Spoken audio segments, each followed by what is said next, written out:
هەر کەسێک لە ئێمە پێی خۆشە بزانێ ئەم ژیانە چییە، حەقیقەت و ڕاستی ژیان چییە، بزانێ ئەم ژیانە چەندێ بێنرخە لای خوای گەورە، بەقەد باڵی مێشولەیە قیمەت و نرخی نییە. ئەم دنیای هەر هەمووی بە هەموو شتێکیەوە.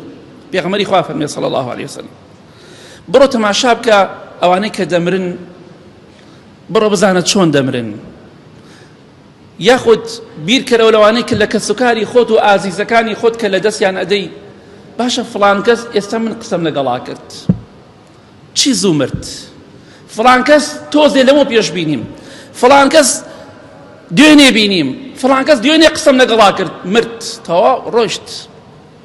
ئەو ژیانە بەبێ ئەوەی ئیزنت لێوەرگرن، بەبێ ئەوەی وەسێت بکەی ئەم ژیانە بەجێ دەهێڵی. بۆیە ئەوما لەبیر نەچێ. خوای گەورە دەفەرمێ كل نفس ذائقة الموت.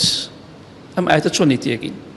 هەموو نەفسێک، هەموو ڕۆح لەبەرێک، هەتا مێروولەکانیش مێشولەیش، هەموو ڕۆح لەبەرێکی گەورە و بچووک، هەر هەمویان دەبێ چێژی مردن وەرگرن. جا خوای گەورە فەرمێ ذائقة الموت. ئەو چێژە چۆنە؟ ئیستا کاتێک کە تەماشا دەکەی ئەم هەموو خواردنە هەیە، هەر خواردنێک تامی خۆی هەیە، هەمومان دەبێت تامی مردن بکەین، بەڵام هەمومان تامی مردن دەکەین، بەڵام هەر یەکەمان بە جۆرێک. هەمومان تامی مردن دەکەین، هەمومان تامی مردن دەچێژین، بەڵام هەر کەسە و بە جۆرێکە. هەیە زۆر بەخۆشی تامی مردن دەکا، هەیە زۆر بە ناڕەحەتی و بە داماوی دەیکا پەنا بەخوای گەورە. بۆیە ئەبێ تامی مردن بکەین، بەڵام گرنگ ئەوەیە بزانین چۆن تامی مردن دەکەین. ئەگە باش بین سەرەتای هەموو خۆشیەکە بۆ ئێمە ئینشاءالله، خراپیش بین پەنا بەخوا مردن سەرەتای هەموو بەدبەختی و نەهامەتیەک.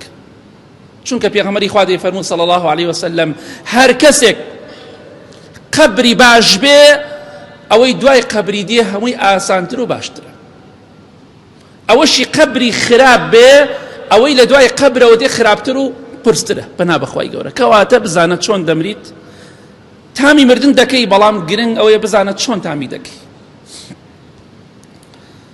ئیمامی حەسەنی بەسری ڕەحمەتی خوای لێبێ چوو بۆ لای نەخۆشێک لە سەرەمەرگا بوو. ئەمڕۆ مردنی کوتوپڕ زۆر بووە، شەڵات جومعەی تایبەت باسی مردنی کوتوپڕ دەکەین کە چی دەرز و عیبرەتێکی لێوەرەگرین، کە ئەمڕۆ بە ڕووداوی سەیارە و بە کوشتن و بە جەڵدەی دەماغ و بەم شتانە کە پەیدا دەبێ شەڵاوە کاتی تایبەت باسی دەکەین.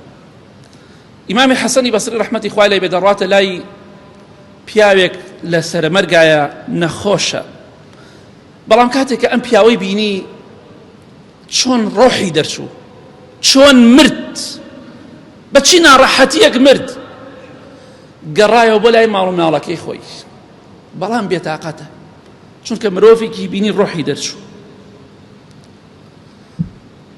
ماڵ و مناڵی خواردنیان هێنا دا ناوتیان فەرموو باوەگیان خواردنەکەت بخۆ، وتی خواردنەکەتان بخۆن، بەخوا من خواردن پێ ناخورێ، بەخوا ئەمڕۆ منزەرێکم بینیوە، ئەمڕۆ حاڵەتێکم بینیوە لە مرۆڤێک کە چۆن مردووە، واللهی حتا ئەو ڕۆژەی دەمرم هەوڵی بۆ ئەدەم، هەوڵ ئەدەم بۆ ئەو ناڕەحەتی و ناخۆشی کە بینیمە بڕۆ مرۆڤێک تووشی بوو، حتا پێی دەگەم سەرە مەرگ هەوڵی بۆ ئەدەم و خۆمی بۆ ماندووەکەم، والله چۆن دەڵی مەعیدە و دڵم بە سراوی چ پێ ناخورێ، خواردنەکەتان بخەمە خوا ناتوانم.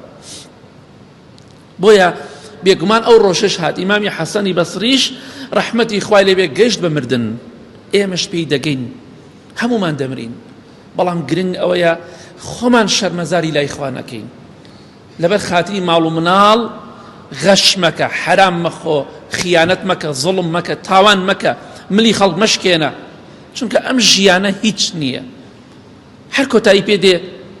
خوشکی بەڕێزم خۆت داپۆشە، چونکە ڕۆژێک دێت بەخوا ڕۆژی مردنی تۆ دەبێت، بەخوا ڕۆژێک دێ برای بەڕێزم نوێژ بکە، ڕۆژی مردنی تۆ دەبێ و دەگەیتە حاڵەتی سەکەرات و سەرە مەرگ.